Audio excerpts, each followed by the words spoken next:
Okay, so to start off, marshmallows, I've never done this before, and I thought this would be a good time to try it out.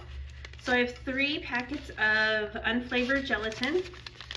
So I'm just gonna pour them into the bowl of my stand mixer here. That's how I'm gonna mix them. And we're gonna need to bloom the gelatin with a half a cup of cold water. I have some ice water here, so I'll just, oops, take an ice cube in there now. So I'll just pour in a half a cup, ooh, that's about right, of cold water, and then I'll mix it up. And then this is just gonna sit in here for about 5 or 10 minutes until it's solid. And then we'll add our sugar syrup to this. And then while the gelatin is blooming, I'm going to start on the sugar syrup. So I have 1.5 cups of granulated sugar here into a saucepan. 1 cup of light corn syrup goes in. I'm gonna grab a spatula real quick. I'll be right back. And then a 1/4 teaspoon of salt goes in there. And then the other half cup of water. It can be cold still, it's okay. So I'll just pour that in, mix it up, and then I'll turn on the heat. And this is gonna boil until it gets to 240 degrees. I have a little candy thermometer here that I'm gonna put in the pan. So yeah, I'm gonna let this work, and then we'll start on the next step. And then while it's coming up to heat and starting to boil, I'm gonna avoid stirring it because that can cause it to crystallize. So just kind of let it sit there and heat up, and don't stir it. So now we're starting to get a nice bubble going here. The sugar is getting nice and hot. So I'm just checking it here with my thermometer here. You can see, not quite there yet. We need to get to 240 degrees, but it'll happen quick, I'm sure. So I'm just gonna keep an eye on this and come back. All right, so as you can see, we are about there. So after we get to 240, I think it should be around there, which we are there. So I'm gonna turn the heat off, and then we'll go over to the stand mixer that way and put it into the gelatin. So as you can see, the gelatin here has solidified, which is what we want. So I'm gonna put my whisk attachment onto my machine here, raise the bowl up, and then I'm gonna go get my sugar syrup mixture. So I'm gonna turn the mixer on low, and I'm gonna start streaming in the sugar syrup. I poured it into this Pyrex measuring cup just to make it a little easier for pouring into the mixer. Just like this. So I'm just gonna slowly pour it in.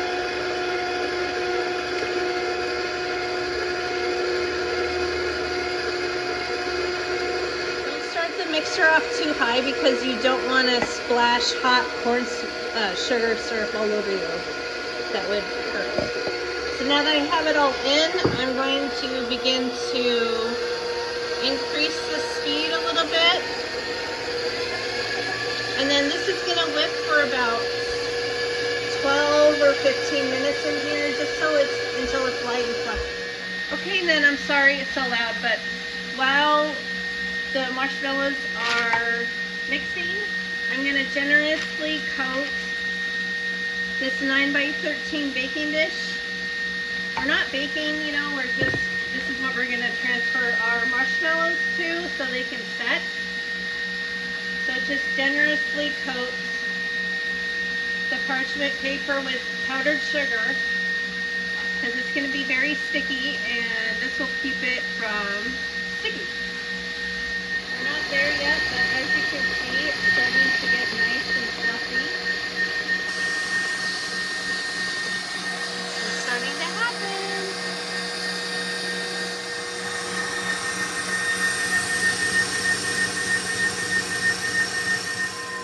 we're almost done mixing the marshmallows because they're where I want them to be, but I just wanted to share that I'm going to put in a tablespoon of vanilla or peppermint extract so they can be minty. So I'll just put this in and mix that in, and then I'm done mixing. Ooh. Okay, so now that it's whipped properly, doesn't that look beautiful? I have my parchment paper with the powdered sugar, and then, oh, I need to get a spatula. Keep forgetting things. And then I'm gonna spray that with some cooking spray so it doesn't stick. And then I'm gonna pour some in like this.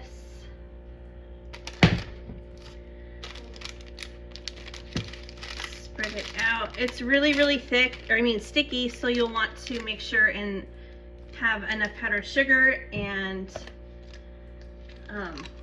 spray your, oops. And I'm just putting some green food coloring. Ooh. Oh my gosh. Okay, I think I'm good.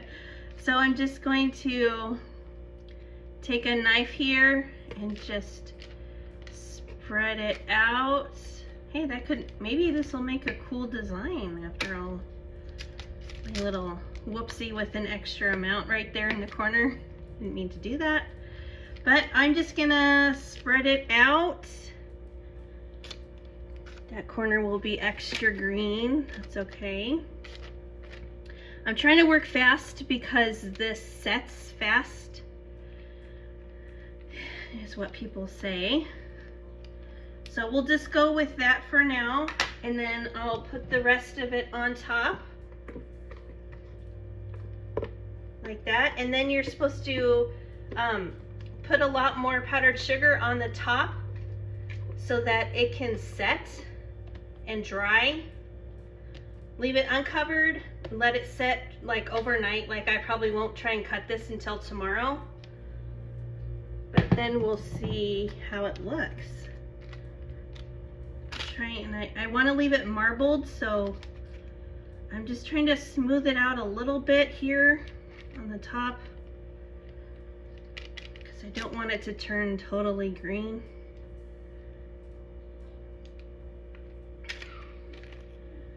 But yeah, this was fun making these. I tried this another time and I totally messed it up, but I think I got it right this time. I should have watched enough videos ahead of time so I was comfortable with it. But anywho, I'm just gonna leave it there. And then I also have some edible glitter that I thought might be fun, so festive and pretty. So I'm just gonna try and lightly. We'll call that good.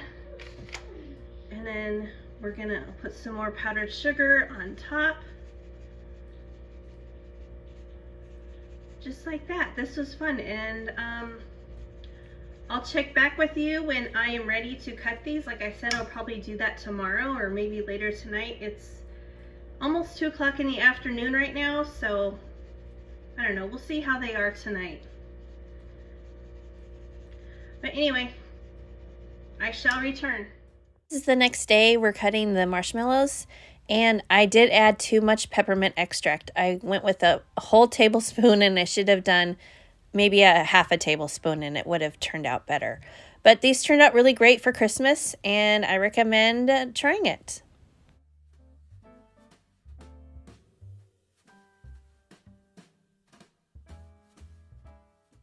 Okay, so I'm also doing another flavor of marshmallow. I'm doing chocolate hazelnut spread that you get in the store, you know. It's really popular. This is what my daughter wanted. So I'm just doing the exact same process that I did for the peppermint ones. I'll type out the recipe in the description, because if you have that base, you can just add whatever flavoring or just leave it vanilla flavored. I mean, it's really easy. This is a lot easier than I thought. It seems like it would be just a harder thing to get right, but this is only the second time I've made this. The first time didn't turn out well, as I said before, but this time it turned out really, really great, and I'm glad I tried it. So right here, just getting the sugar syrup ready to go, getting it to boiling and ready to add into the gelatin that I have in the mixer. I wasn't sure what to look for when blooming the gelatin, but you have to do it with cold water. I didn't know that when I did it the first time, and I had lukewarm water, I think. I wasn't sure what I was doing, so that's why it didn't turn out right. It didn't get fluffy at all, really. It was just not right. So I did watch quite a few videos, and I feel confident with the process now. So yeah, you'll want to have just ice cold water to bloom that gelatin, and it will solidify, and that's when you know that it's ready. So yeah, just getting the temperature of this sugar syrup up to 240 degrees, and then I'll take it off the heat.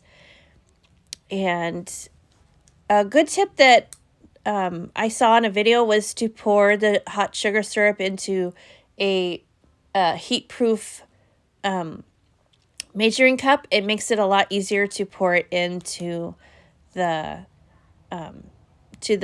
mixer, because you're not juggling, a hot pan and trying to get it all into the bowl. It's just easier to pour it into a measuring cup. And once you get it all in, then turn that sucker up to high and let it rip for like 12 minutes, I think. And it didn't even take that long. I think it was done a little bit sooner than that, maybe 10 minutes. But you just let it whip and whip and whip and get lots of air in there, and then there it is. And then I put a little bit of vanilla extract in along with the chocolate hazelnut spread, and it turned out fabulous. These turned out really, really great. It would be really good to also, if you wanted to like torch these marshmallows after they're done, and then it would make an awesome s'more too. Another great idea. So yeah, just pour in your flavoring once it's all whipped up and frothy and light, and then mix in your flavorings, and then that's it. The marshmallows are done. Just pour it into a baking dish just so it can set out and set up and dry out and be all ready for you to cut and enjoy. And also, the powdered sugar is very, very important.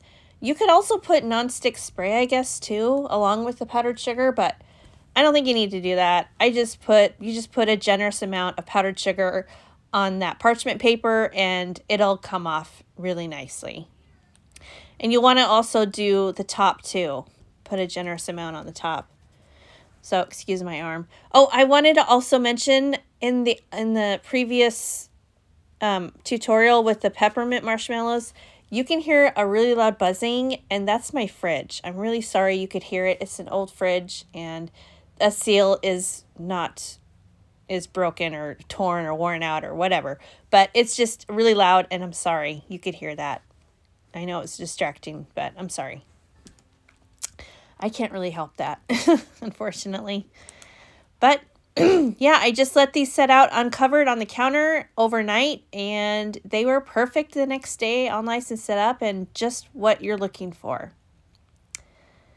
So yeah, I'm just putting little dollops of the hazelnut spread on the top, and then I'm just gonna run a knife through so that I can like marble the chocolate in the marshmallow, just like this. And this turned out really, really good.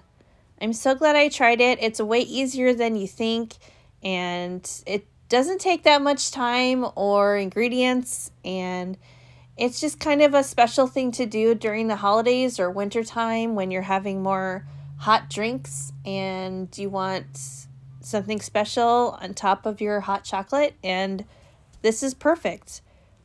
And as I said before many times, like these would make really good gifts for somebody's stocking, or for if you have any kids in your family, or, you know, whatever. It's a nice little homemade touch to give to people.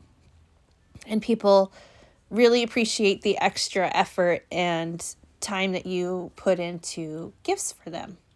So anyway, thank you for watching my tutorial on marshmallows. This was fun to do.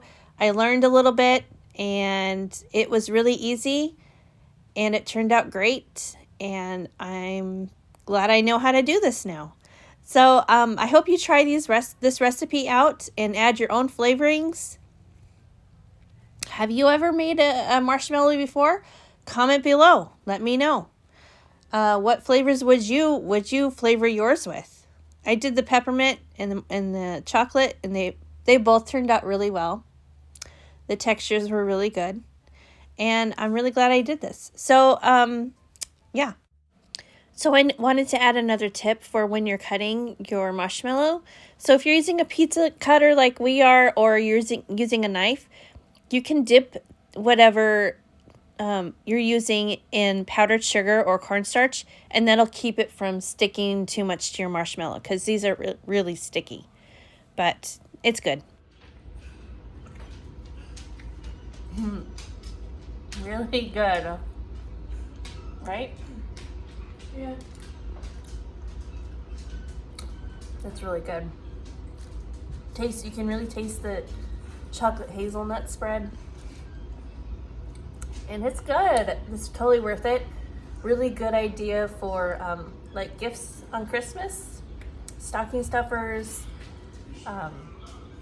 It'd be really good in hot cocoa. So try it. It's good. I'll link the recipes, by the way, in the description box if you want to know. I just followed Ina Garten's from the Food Network. I just followed her video on TikTok, really. But I'll type it out in the description box or link it or something, but it will be there. So thank you for watching. Please subscribe if you haven't done so already, and I will see you guys in the next one.